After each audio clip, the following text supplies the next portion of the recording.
The lights were hot, the studio packed, the audience bracing for another night of Charlie Kirk's trademark swagger. He leaned forward into the microphone, mid-rant, when suddenly a red ticker scrolled across the bottom of the screen. At first, he didn't notice. But the audience did. Murmurs broke out, camera operators shifted nervously, and then Kirk's eyes caught the words, "Breaking Congresswoman Jasmine Crockett files $150 million lawsuit against Charlie Kirk." His voice faltered. He stammered. For a man who prided himself on never being rattled, it was like a thunderbolt splitting the stage in half. He tried to laugh it off, but the sound wavered, hollow, almost panicked. The moderators shifted in their seats, one of them whispering, "Is this real?" into a hot mic. Viewers at home, thousands of them, reached for their phones, screenshots flying before Kirk could even finish his next shaky sentence. The control room cut to his face, a close-up that told a story words couldn't, pupils darting, jaw tight, the trademark smirk gone. He swallowed, blinked hard, then scrambled for a line to regain control. But dignity is unshakable, and arrogance has nowhere to hide when truth crashes through the set like a floodlight. Meanwhile, social media erupted. Hashtags bloomed in real time. For Crockett Kirk, 250 million. Clips of his stumble looped endlessly, spliced with laughing emojis, captions of disbelief, cries of, "He's done." Viewers didn't just watch it. They participated, amplifying the drama, stamping it permanently into the night's digital record. And as Kirk fumbled to pivot, his voice cracking under the weight of the headline, the contrast could not have been sharper. On one side, a calm, determined congresswoman who had chosen the legal battlefield to demand accountability. On the other, a flustered pundit unraveling live, the mask slipping before millions. The debate wasn't over. The lawsuit hadn't even hit a courtroom yet, but the verdict in that moment was written in silence, in gasps, in the way a crowd knows when power has shifted. History doesn't wait for the paperwork. It announces itself in real time. But if you thought his panic was bad on live TV, what unfolded behind the scenes was even more unbelievable. In America's never-ending battle over truth and identity, lawsuits aren't just pieces of paper. They're declarations of war. And this one, filed by Jasmine Crockett against Charlie Kirk, struck like a lightning bolt across a nation already stretched thin by culture wars and political divisions. It wasn't merely about dollars and damages. It was about who gets to define reality in a country where facts are bent daily, and dignity is too often drowned out by arrogance. Charlie Kirk has long carved out his role as the firebrand of the right, confrontational, unfiltered, and deliberately provocative. He thrives on outrage, on pushing boundaries, on making his opponents flinch. His platform was built on the performance of certainty, the image of a man untouchable, always in command of the microphone. But behind that bravado lies a pattern, missteps, exaggerations, and a reckless disregard for the reputations of those he targets. On the other side of the battlefield stood Jasmine Crockett, rising through the ranks with sharp wit and a courtroom, ready voice. She carried herself with the confidence of someone who had walked through fire and come out tempered. In hearings, she was known for slicing through bluster with surgical precision. In interviews, she projected clarity and resolve. To her supporters, she wasn't just a representative. She was a symbol that intelligence, resilience, and grace could coexist in one unshakable presence. So when Crockett decided to take Kirk to court, it wasn't seen as an isolated legal filing. It was a shot across the bow of an entire movement that thrived on mockery and distortion. To many Americans, particularly those who had felt belittled or erased by voices like Kirk's, this was more than a lawsuit. It was vindication. The timing could not have been sharper. With the country locked in election, year chaos, every headline, every soundbite, every viral clip fed into a collective hunger for clarity. And here it was, a Dorn 150 million lawsuit, a number so staggering it forced even the most distracted viewers to sit up. For Kirk's supporters, it was a test of loyalty. For Crockett's allies, it was proof that arrogance had finally met its match. The media immediately framed it as a showdown. Not just Crockett versus Kirk, but dignity versus derision, accountability versus impunity. Talk shows erupted. Commentators on both sides sharpened their knives. Every network wanted a piece of the story, every chyron blaring the same shocking headline. And beyond the noise, everyday Americans felt the ripple. Immigrants, students, workers, people who had lived with the sting of being talked down to, mocked, or dismissed, saw themselves in Crockett's stance. They saw strength in her refusal to be intimidated. They felt pride in her decision to say it enough. Kirk tried to brush it off at first. He laughed, waved his hand, suggested it was all political theater. But the laughter never reached his eyes, and the shake in his voice betrayed him. For a man who built his image on control, here was the unmistakable sound of it slipping away.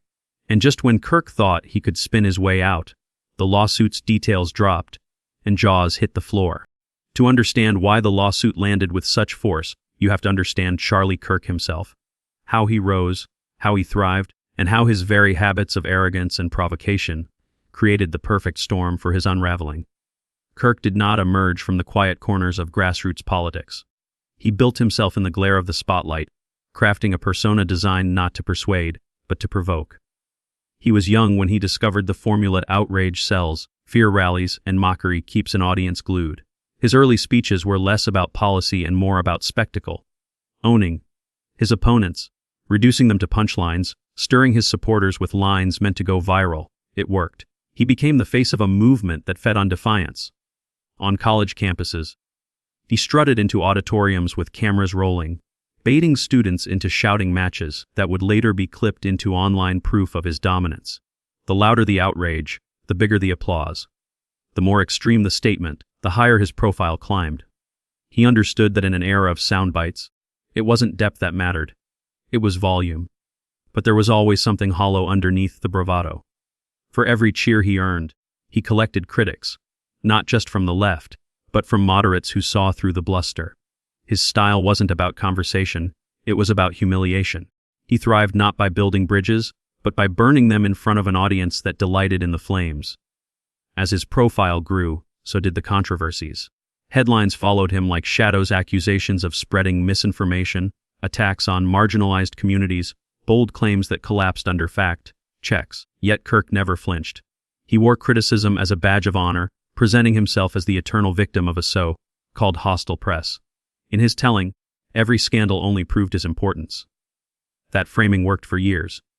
It made him untouchable in his circles, adored by those who mistook arrogance for strength. But it also left him blind. Because when your entire persona is built on invincibility, you stop seeing the cracks forming beneath your feet. Kirk's personal style of attack was not surgical, not measured. It was reckless.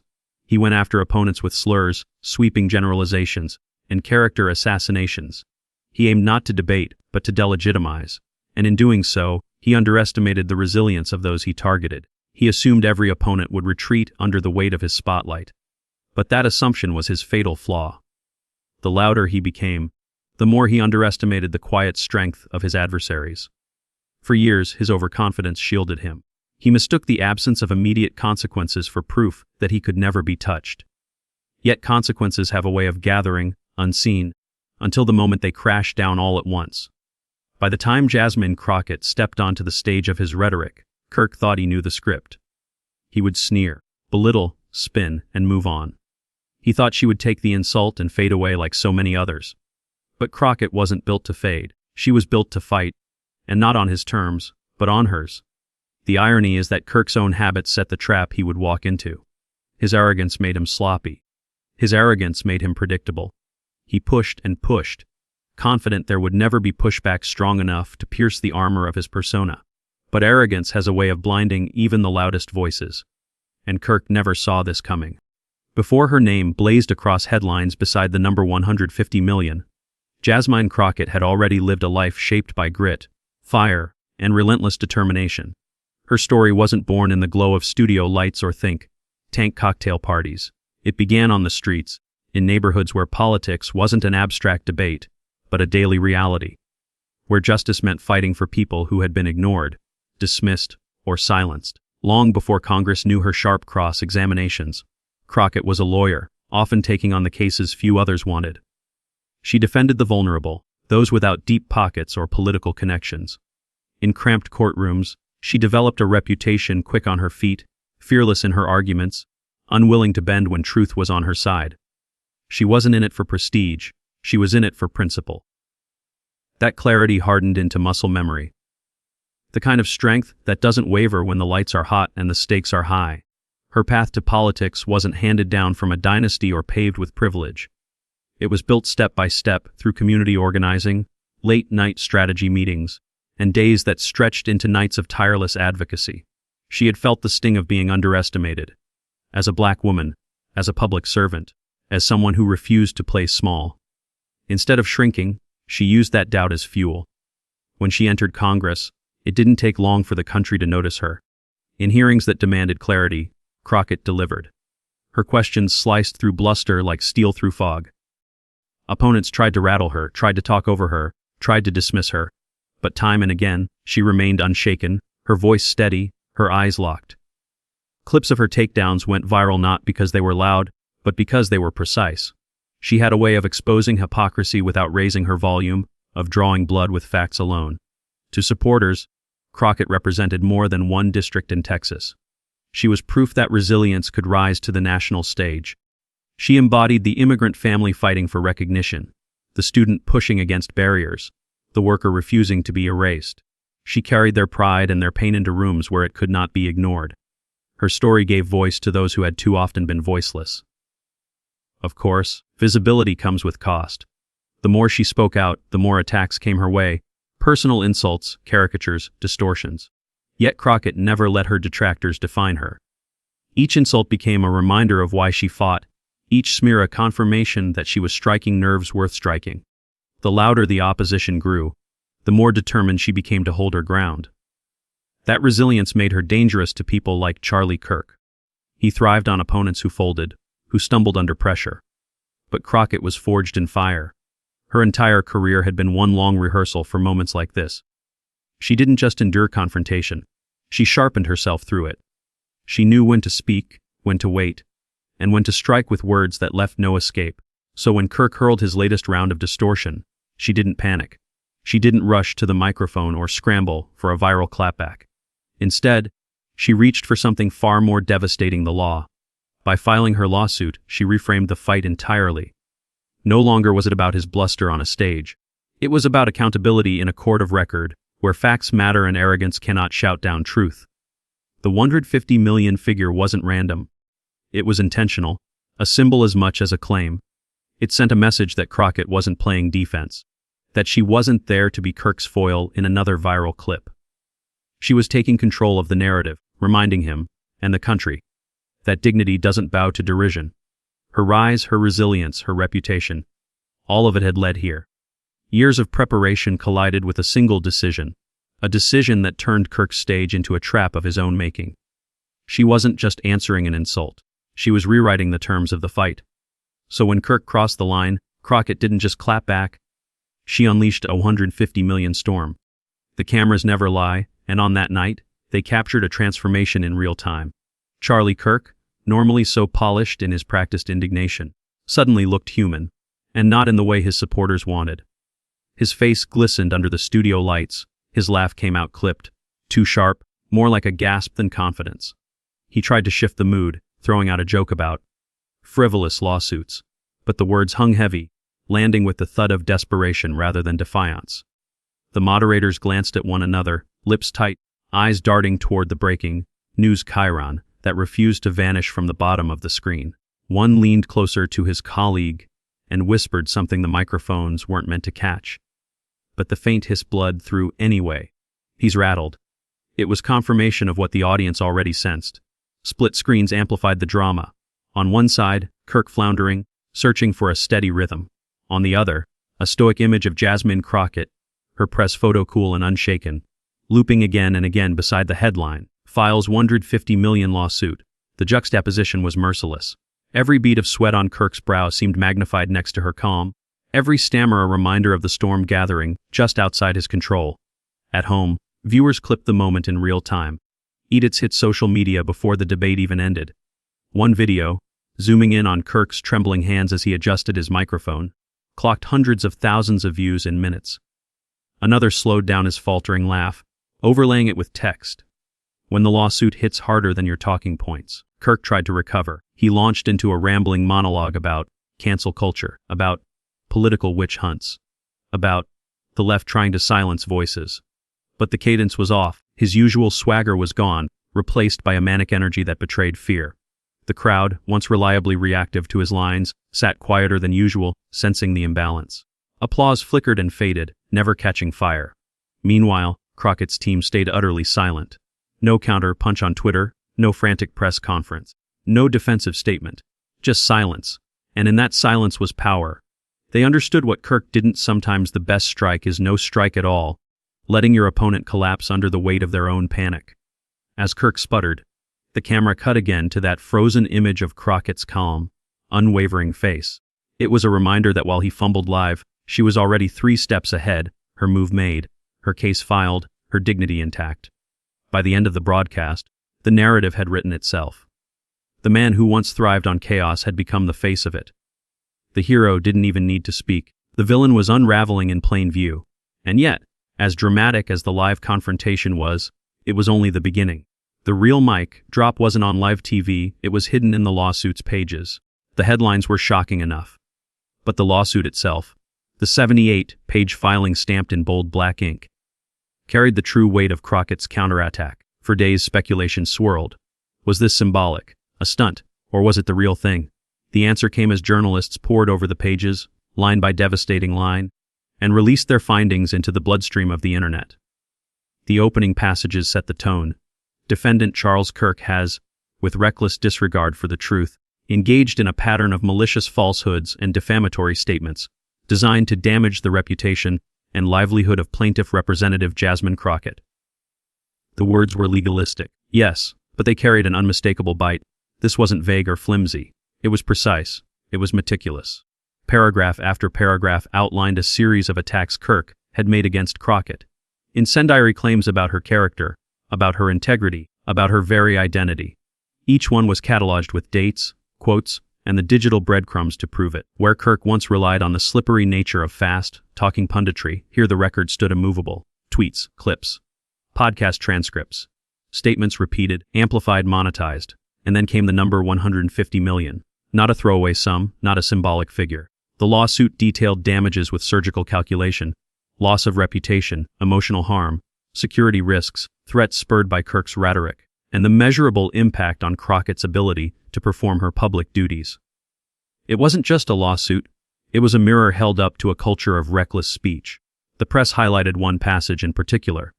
Defendant's statements were not slips of the tongue. They were deliberate, profit-driven, and sustained. That line ricocheted across cable news, and Corman repeating it with raised eyebrows, commentators dissecting it with audible awe.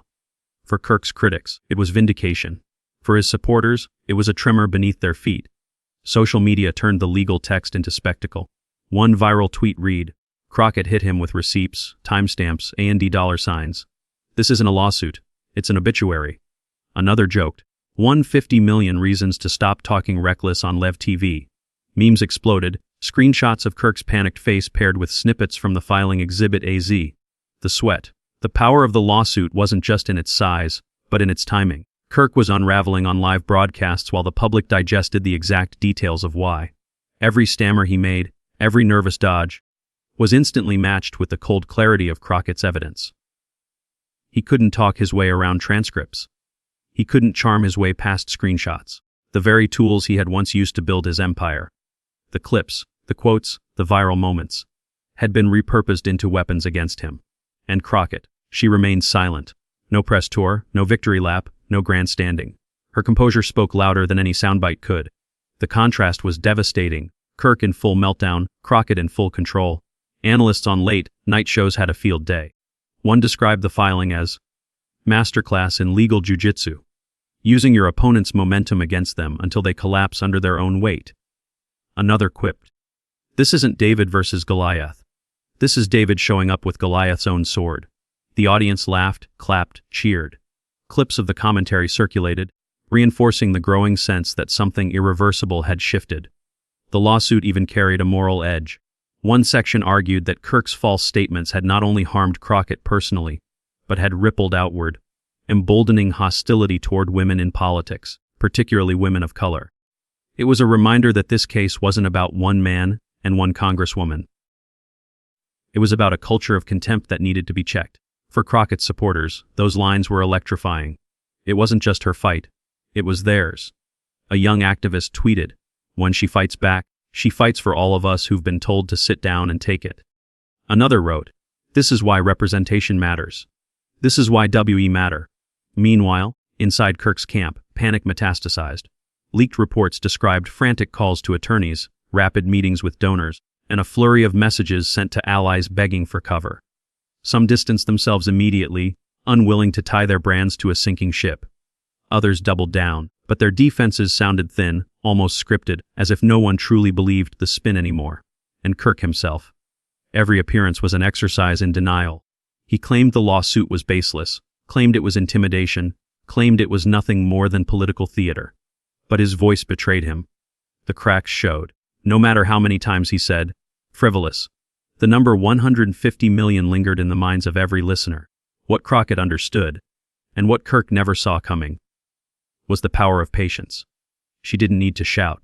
She didn't need to match his volume. All she needed was truth, laid out in black and white, amplified not by her own voice, but by the millions who saw themselves reflected in her fight. The lawsuit wasn't just a counterattack, it was a cultural event. It shifted the ground beneath the debate, transforming Kirk from an aggressor into a defendant, from a master of outrage into a man cornered by his own words. And while Kirk's empire scrambled to contain the fallout, the internet had already decided the verdict. The morning after the lawsuit landed, America woke up to a digital battlefield already ablaze. Hashtags crowded the trending bar v. Crockett v. Kirk, 2150 million, fan when dignity strikes. On TikTok, teenagers reenacted Kirk's stammering live broadcast, layering dramatic sound effects over his cracked voice. On Instagram, memes flew faster than news anchors could catch up Crockett's calm, congressional portrait, superimposed over storm clouds, Kirk's wide-eyed panic captioned with, Exhibit B anxiety. The internet, ruthless in its humor, turned Kirk's unraveling into a spectacle. But it wasn't just mockery. Beneath the laughter was validation. People who had long endured voices like his, arrogant, dismissive, belittling, saw in Crockett's silence and lawsuit a kind of poetic justice. One viral post read, "This isn't just her fight. This is every time we've been talked over, disrespected, told we don't belong, and she's making them pay for it." It racked up 500,000 likes in a day. Celebrities chimed in. Actors, athletes, and musicians who rarely dipped into political commentary reshared clips of Kirk's panic, adding their own gleeful commentary. A Grammy-winning artist tweeted, "Jasmine Crockett just did what every one of us wanted to do at least once in our lives. Hand the bill to the bully." News anchors chuckled on morning shows as they replayed the moment of Kirk's stumble. Late night hosts dedicated entire monologues to the spectacle, their punchlines met with roars of applause. Meanwhile, Crockett gained a wave of public support. Donations to causes she backed surged overnight. Grassroots organizations amplified her story as proof that dignity and resolve could challenge even the loudest megaphones. In immigrant communities, in student groups, in households where Kirk's rhetoric had cut deepest, there was pride. A young woman posted a selfie with the caption, "Representation is everything. Watching her stand tall makes me stand taller." But the shockwaves didn't end with Crockett's supporters. Even within Kirk's own circles, questions began to surface. Donors whispered about liability. Surrogates hesitated before appearing on camera to defend him. Some tried to downplay the lawsuit, calling it theater. Others leaned into denial. But the unease was visible. For a man who built his empire on certainty, doubt was kryptonite. Every news cycle magnified the imbalance. One segment showed Crockett walking calmly into a committee hearing, unfazed, focused. As reporters peppered her with questions, she brushed off with a polite smile. The footage played side by side with Kirk's latest appearance. His speech hurried, his face tense, his words wrapped in defensive repetition. The contrast was undeniable, and for everyday Americans, the moment carried a deeper weight. It wasn't just about the lawsuit. It was about the story it told that arrogance wasn't invincible, that dignity could still prevail in the public arena, that the loudest voice didn't always win. Across dinner tables and group chats, people shared clips, not just for the humor, but for the symbolism. A teacher in California wrote on Facebook, "My students were talking about Jasmine Crockett today. Not because of politics, but because they saw her as proof that standing your ground matters. That's bigger than any lawsuit." A grandmother in Texas commented on a viral video, "For years I've watched men like Kirk laugh while women like me were silenced. Seeing him sweat and stumble was worth more than money. But knowing she's holding him accountable, that's justice." The ripple effect was undeniable. Crockett had shifted the conversation, not just for a day, but for a generation of viewers who saw in her fight a reflection of their own.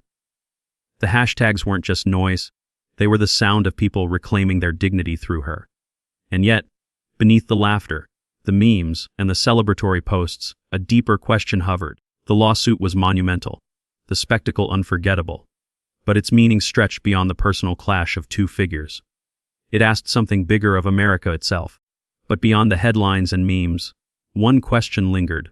What does this mean for America's future? When the dust settled, it was clear that this battle had been about far more than one lawsuit or one television meltdown. What unfolded between Jasmine Crockett and Charlie Kirk was a story about accountability. The kind that cuts through the noise, the kind that reminds us that words have weight, and that dignity, when wielded with patience, can silence even the loudest arrogance.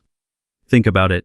Kirk built his empire on volume, on stirring outrage, on making people feel small so he could appear larger. For years, that strategy seemed untouchable, but in a single filing, backed not by theatrics but by truth, the entire facade cracked. Crockett showed the country that courage doesn't need to shout. It simply needs to stand tall, anchored by facts, unwilling to bow. And that is the lesson at the heart of this story. Courage isn't always a fiery speech or a dramatic gesture. Sometimes it's quiet, sometimes it's patient. Sometimes it's found in the meticulous lines of a legal document that says enough. This is where the line is drawn. For millions watching, this wasn't just entertainment. It was affirmation. It was proof that justice isn't a relic, that democracy still holds room for those who demand it. Crockett became a vessel for something larger. The idea that no matter how powerful the megaphone of misinformation grows, truth still carries farther, because truth resonates in the human heart. Across the country, people saw themselves in her resolve. Immigrant families who've endured slander, students silenced in classrooms, workers dismissed by arrogant bosses, women told to sit down, to stay quiet, to stop making trouble. Crockett's fight echoed for them, reminding them that arrogance may dominate the headlines for a moment, but dignity endures far longer. And it's not just about Kirk or Crockett. It's about all of us. The kind of country we want to be, the kind of conversations we're willing to have, the kind of truth we're willing to defend. In this clash, we were reminded that democracy is not a spectator sport. It is lived through battles exactly like this one, where accountability collides with arrogance and forces it to retreat. The crescendo of this moment isn't found in a single viral clip or even in a dollar figure attached to damages.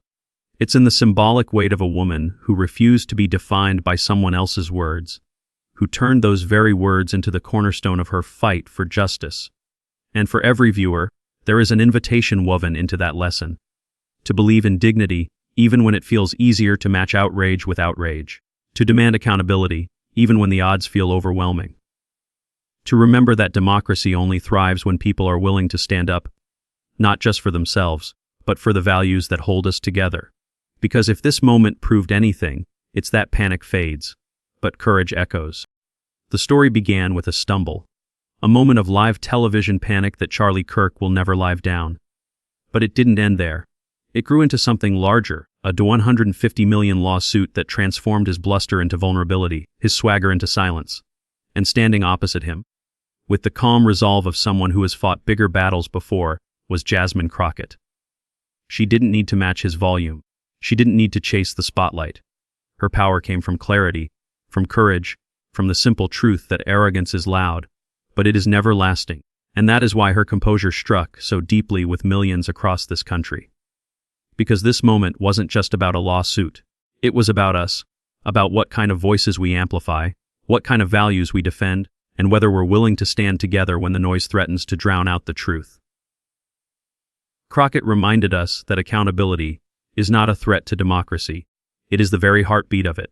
And now, it's up to all of us to carry that lesson forward. If you believe in dignity over arrogance, in truth over noise, in courage over panic, then this is your moment too. Share this story. Talk about it. Be part of a movement that doesn't just watch history unfold, but helps shape it. Because in the end, arrogance collapses, but dignity never panics.